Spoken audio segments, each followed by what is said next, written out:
Namaskar, this is Firstpost and you're watching Vantage with me, Palki Sharma.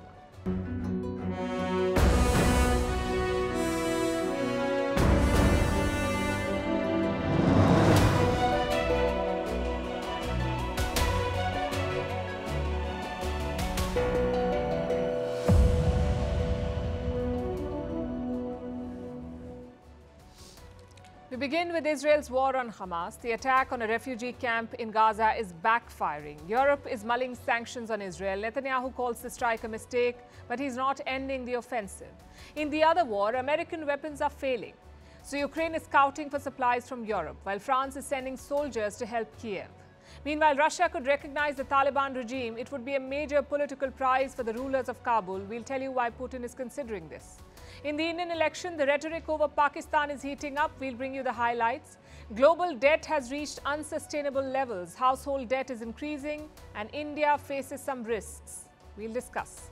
In Nigeria, another round of abductions on Tinubu's watch. This time, 150 people taken hostage over 2 days.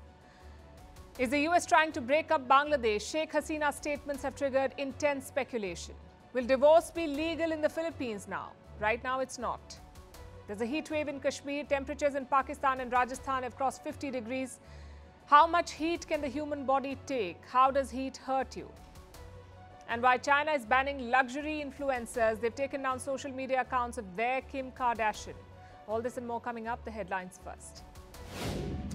Thousands protest outside Taiwan's parliament over controversial reforms. There were scuffles inside the parliament as well. The legislation could curb the authority of the new president.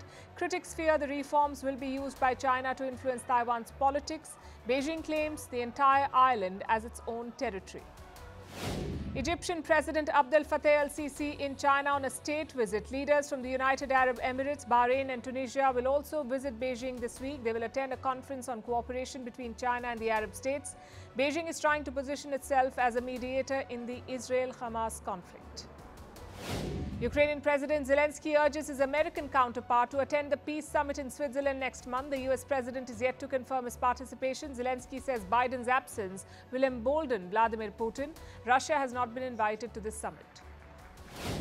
Indian Prime Minister Narendra Modi to meditate for 2 days after the election campaign ends. Prime Minister Modi will visit Kanyakumari from the 30th of May to the 1st of June. He will meditate at the Rock Memorial, the same place where Swami Vivekananda also meditated. Toxic chemicals found in products sold by Shein. South Korea says children's shoes and leather bags contain high amounts of chemicals used to soften plastics. Shein is a Chinese-founded online shopping giant. And Pope Francis says, "Pardon me," issuing an apology for using a gay slur last week. The Pope used the offensive language during a closed-door meeting about training gay priests.